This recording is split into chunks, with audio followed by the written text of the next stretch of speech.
Hi, welcome to my channel, Cinder Allie Loves Disney. If it's your first time stopping by, hi, my name is Allie.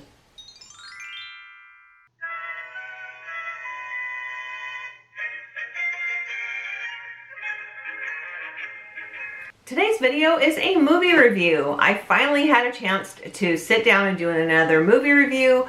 I actually watched this along with a couple other movies back in September when I was on the airplane going to and from Disneyland, but I didn't have my movie review criteria questions with me and I wasn't able to take notes. I just watched the movies to watch them just for the first time and enjoy them.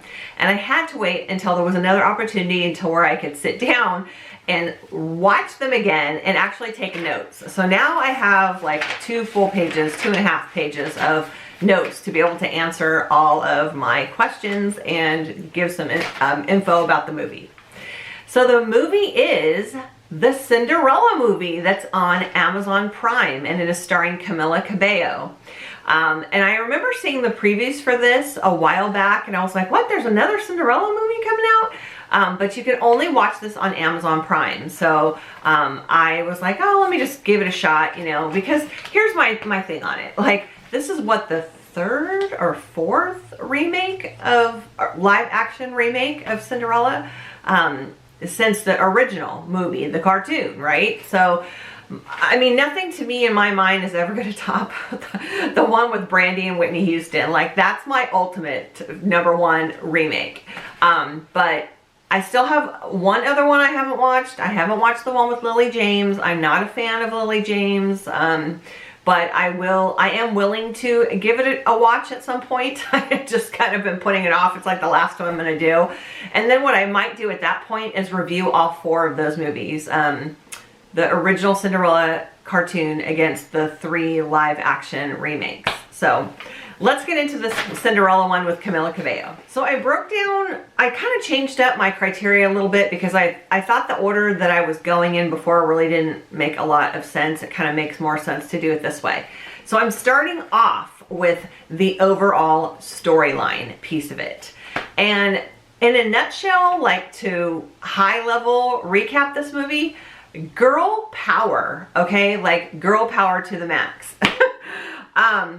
It was an interesting spin on the story as far as some of the things that went on. And a quick disclaimer, I am going to be sharing information about the movie and maybe even including a couple clips. So if you have not watched it and you want to, you may want to hold off on watching my video, or FYI, there will be some spoilers contained in this video. So, and everything I'm about to say is my own personal opinion. So please do not come at me in the comments. This is just my opinion and my thoughts on the movie. Okay, so overall storyline, girl power, yes, interesting story and spin on the story itself as well.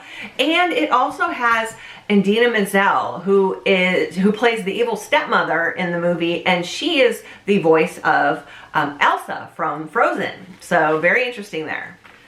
I think the spin about Ella, you know, Cinderella, dreaming about owning her own business, Dresses by Ella. She's a dress designer in this movie, and she's dreaming of owning her own business in a time where women did not have businesses. So that's what I mean about like the girl power kind of piece behind it and just the interesting spin on it. I liked the storyline and the rendition of how they did that. As well as they brought in, you know, normally you just see Prince Charming. You don't know if he has any siblings. And in this movie, he has a sister who is Princess Gwen, and she wants to become queen/king. And she has they throw in some really great lines for her. She has all these ideas about like, you know, just clean energy and doing different things to help the planet and to help people. And so I really like how, her character, how they brought her into it and all the ideas and the things that she wants to do to just change everything, but in a positive way. Another piece that I'm going to talk about for the girl power, these are all the girl characters, right? So the girl power. First we had Cinderella, then we had Princess Gwen, and then we also have Queen Beatrice, who is Prince Charming and Gwen's mother. And she is played by Minnie Driver, and I like Minnie Driver. She's a really great actress, and she did a really good job in this movie as well.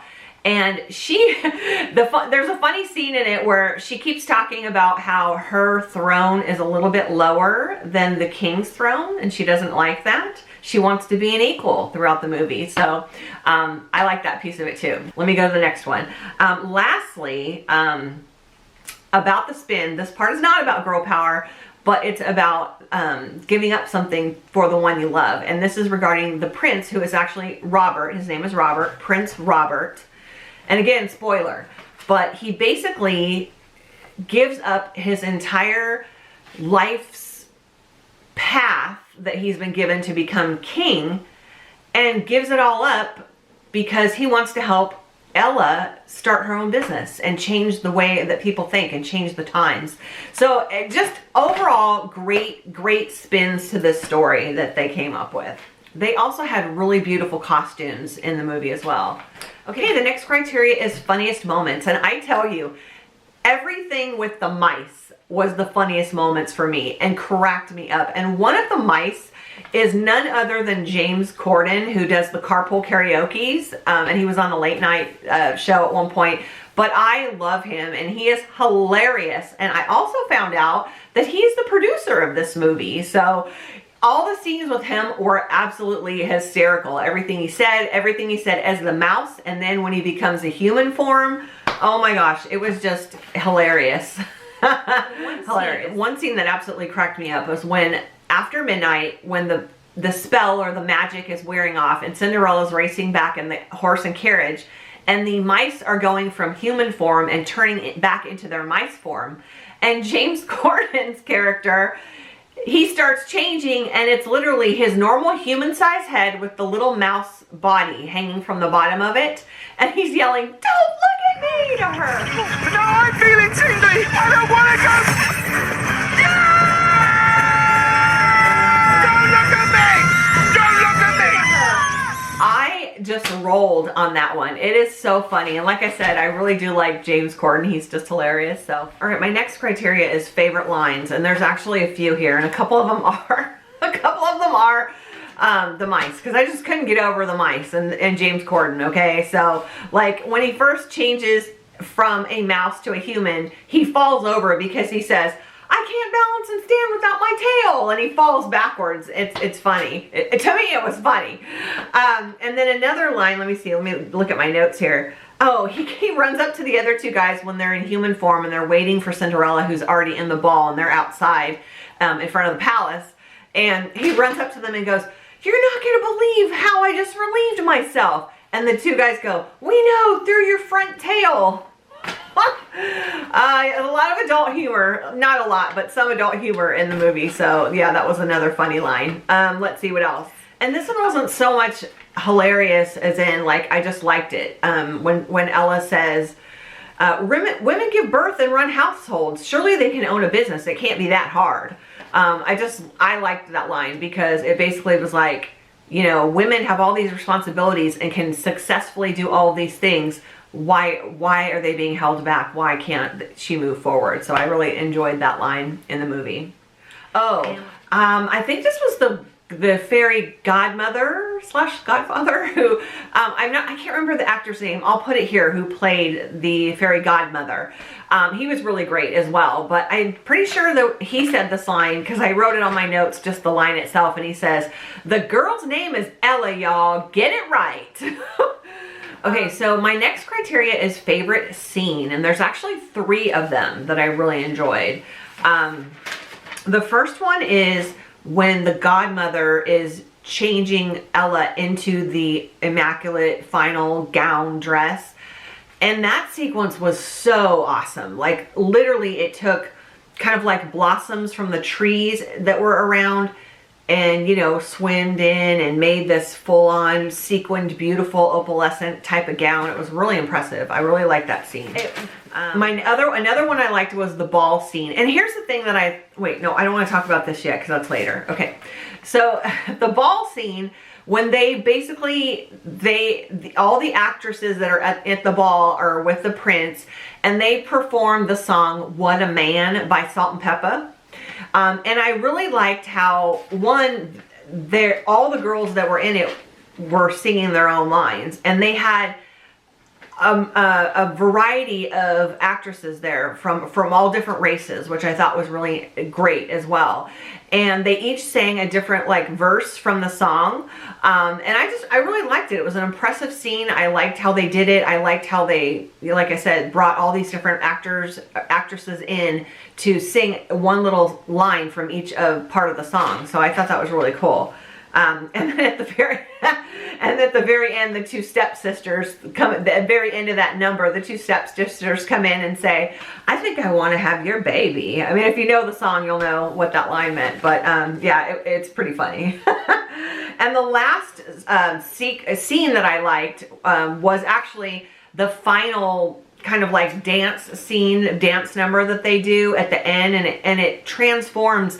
It's a long sequence. It's probably, I don't know, like 3 or 4 or 5 minute long sequence, because it literally, like, they go from one scene to a different place in the movie. They're like at the ball, and then they go to the downtown area, and or the village area, and it kind of just shifts all over into different people dancing and singing this number. And I just thought it was really great. I mean, and another thing I liked about it is because that was the only scene in the whole movie where like pretty much the entire cast was all together in one scene sequence, singing, dancing. It was really cool.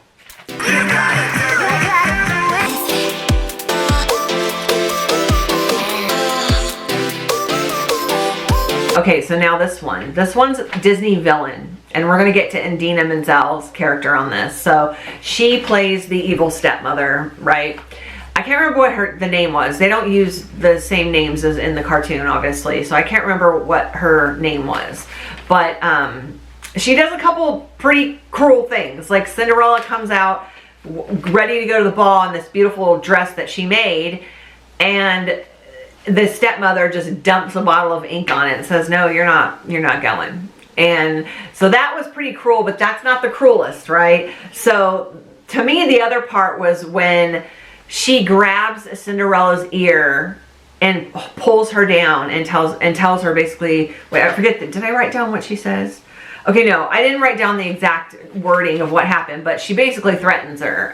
So in this movie, it's really about, like, and they all are, about Cinderella almost like being bullied, and basically like she needs to get the self-confidence to realize that she can stand up to people and say no, and she's basically getting bullied and threatened very harshly by the evil stepmother. Now, to kind of put a twist onto this, again, this movie, like, it did not traditional at all, which is what I liked about it. So to put a twist onto this, my other thing about her is after the ball, there is a really sweet scene where the stepmother actually opens up, like literally opens up her heart and goes deep and talks to Cinderella and shares with her something that happened to her in her past, which is why, and in her mind, she was thinking that's why she was so hard on Cinderella, because she doesn't want her to suffer that same consequence. And I thought that was a really good scene that they put in. I really liked how they made her human. They made her open up and share something really personal to Cinderella. And, you know, again, after that, she kind of does turn a little bit evil, but I liked how they threw that in there and how they make her human and make her open up to her as well. Okay, so now we're to the songs category. And I really thought this was different, because this movie was different because they basically remade / recustomized and sang all existing songs, like the Salt and Pepper song, What a Man, and there's some other songs that they play throughout that are all, like, there's a Gloria Estefan song. It's basically like they're re-singing all these different songs that already exist. And I was like, huh, okay. You know, that's kind of cool, but I was like, man, I wish there was a little more original music. As far as I can remember from the credits, there really was only one original music, and it was the song that Camila Cabello sings in the movie, as well as she wrote it herself, and I absolutely loved that song. And it's called A Million to One, but in the song she sings about basically her dream about the business, wanting this business, and she says, "You're gonna know my name," and the song is called $1,000,000 to 1, like I said, but she says that tagline throughout it a lot about how you're gonna know my name, like I'm gonna get my name out there, I'm gonna be known. You're gonna know my name. You're gonna know my name. And it's a really beautiful song, and so I really did like it, and I do feel that Camila Cabello has a beautiful voice, so she definitely did it justice, did the part justice as well. Would I watch it again? Yes, because I did. I watched it again, not only just to film this review, but I did really like it, and I would watch it again. I really do like it. It was so funny because I really love, like I said, the one with Brandy. And so immediately after this one ended and I had all my notes, I sat and watched the one with Brandy as well, and Whitney Houston, because I love that one. So like I said, I'll do another review on that one another time. But okay, my glass slipper rating from 1 to 5, how would I rate this movie? That's a tough one. I want to say probably a 4. I'm stuck between a 3.75 and a 4, but I think I only did one, like I was basing it, all my other ones are just the full numbers, like 1, 2, 3, 4, 5. So I'll give it a 4 because I definitely did like it. It was completely different spin, different everything, but a good standalone movie as well. So I really did enjoy it. So thank you so much for joining me. I hope you enjoyed this review as well, and if you did see the movie, let me know what your thoughts are on it. And if you haven't seen it, hopefully this didn't spoil it too much for you, or and maybe it's given you the desire to actually want to watch it. So then let me know that as well. So if you haven't already done so, please do consider hitting that subscribe button and sticking around for more Disney magic. And as always, make it a Disney day.